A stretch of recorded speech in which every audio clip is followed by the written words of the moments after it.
Hey YouTubers, I got one for you. You're probably not going to believe it. I wouldn't either if I hadn't ran into it myself years ago.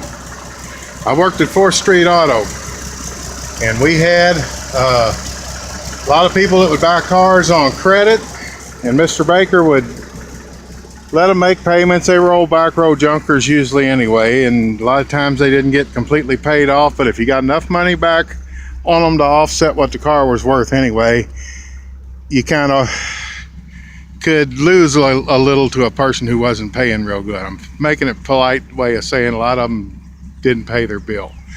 Well, they had repossessed this old man's car. Whenever they'd finalize a deal, they'd tell me to go check the oil and get ready to be sure it was ready to deliver, and that meant go in the back and make a key, a repo key, tag it, put the license number on it, throw it in this cardboard box in the box with the windshield wiper blades and stuff. Well, they had to go get this old man's car because he hadn't made his monthly payment. Mr. Baker told me, he said, John, go out there and rig that car where it won't start and leave, because you know, we brought it back with the repo key. He still got his original, and we don't want him taking it till he at least gives us a little money. So I thought, well, I'll be slick. I'll take the coil wire out, and I'll put a piece of vacuum hose in place of the coil wire, and make it look like it's never been touched. If he can't start it and he raises the hood and sees all the wires are in, he's not going to assume anything. He'll just figure, well, it ain't gonna make it. I'll just have to, they'll have to fix it, and I'll have to pay some money to get it back. Well, a day or so goes by, and Mr. Baker comes running back in the shop and says, I thought I told you to rig that car where it wouldn't run. I said, I did. I put a vacuum hose in place of the coil wire. He said, well, he's leaving the lot in it right now. You better get out there and catch him. So we caught him and got him back in the lot. And to prove that I wasn't just being ornery and not wanting to do the job, I think they thought I had lied to him, but I showed him I had put a piece of vacuum hose in, took the coil wire out. I did a way better job on it than I did here on my pickup to show you that this will work. This piece of vacuum hose is way longer, but back then I was anal and fanatical, and I cut it the right length. It was the right color. My truck here happens to have orange wires, so it's kind of a dead giveaway. But on his, it was a 283. The coil was right there beside the distributor, where it didn't arc to anything other than just straight out of the coil, straight into the cap, into the top of the rotor, in other words, to get distributed to the plugs. He was leaving the lot in it too. It was a pop, pop, pop. It wasn't running right, but it was running, and he was heading out. So to show you that they will run without a coil wire with a piece of vacuum hose in it, I'm probably gonna get the crap knocked out of me. These pliers are insulated handles, but they got black in them too. So I'll pull it out of the coil first, and that'll shut down the... All right, this is gonna kill the motor when I pull the coil wire out. All right, I want you to keep looking at this so you won't give me a bunch of comments saying, oh, you got a piece of wire running up inside of it, or whatever people want to comment. This is not a joke. If I can do this with one hand, I want you to see. Shit, where am I at? Where's my camera? There we are. I want you to see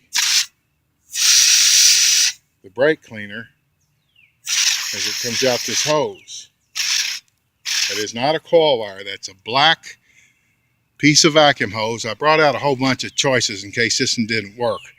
When these hoses are made, there's carbon black in the rubber hose, and it's got enough conductivity.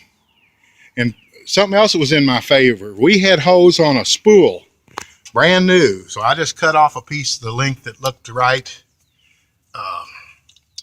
stuck it in there, and thought, he'll never get it going, he'll never know what's wrong with it. But boy, was I wrong. So it's a neat little trick you can pull on people. They won't believe it till they see it. Let's see here.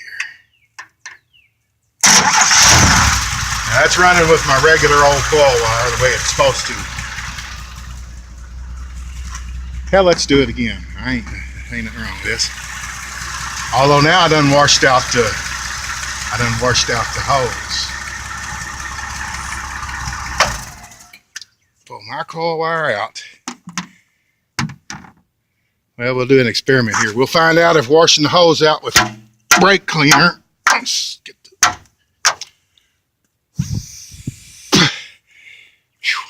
We'll find out if that makes a difference.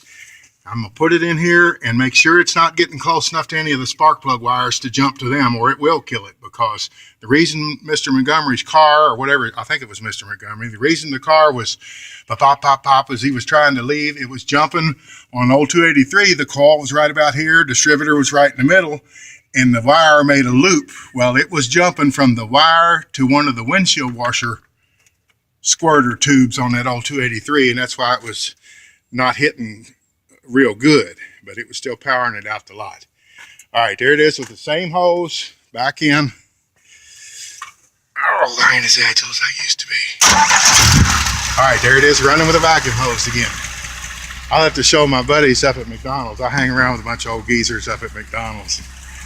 Sometimes we have little explanation sessions. Hell, I heard it ticking just then. I could hear it, the spark jumping. All right, let me do this. Let me lay my pliers down. Put my wire back in the cap. Maybe I'll put it in the coil first. Come on, Bessie. All right, there she is in the coil. There it is in the center of the cap. It's, come on, plug in there, damn it. Well, maybe it ain't gonna plug in. As long as it's sitting in, that's all that matters. And it can't be close to any of the others, it'll arc to them. All right. Get my pliers, which I'm probably making little burn marks on, but I don't care. I can buff them off. Ain't hurting them. I've used my pocket knife before in times of desperation. I'll set my channel locks up there. I like my little trunk light. That's out of a 65 Pontiac. This motor's out of a 65 Olds. It's a 215. It's not a 230 or 250. If you see the engine's gold, Oldsmobile motors were gold. I've got the Chevy valve cover on it because I needed my crankcase breather deal. It's got a PCV and all that, but this motor's old enough to not have any exhaust gas recirculation. This is a 64 motor and manifold with a 68 Chevy valve cover on it. Fit it like a glove. Only thing difference was the location of the dipstick, and it didn't have a pilot bearing. Anyway, let me start her back up. I'm branching off here. Focus, John, focus. That's what my foreman used to say. All right, there we are running again. Now this is where I'm probably going to get this crap knocked out of me, but maybe not. I want to try and lift it off and keep it jumping spark up there. You hear that? Can you see it, hear it?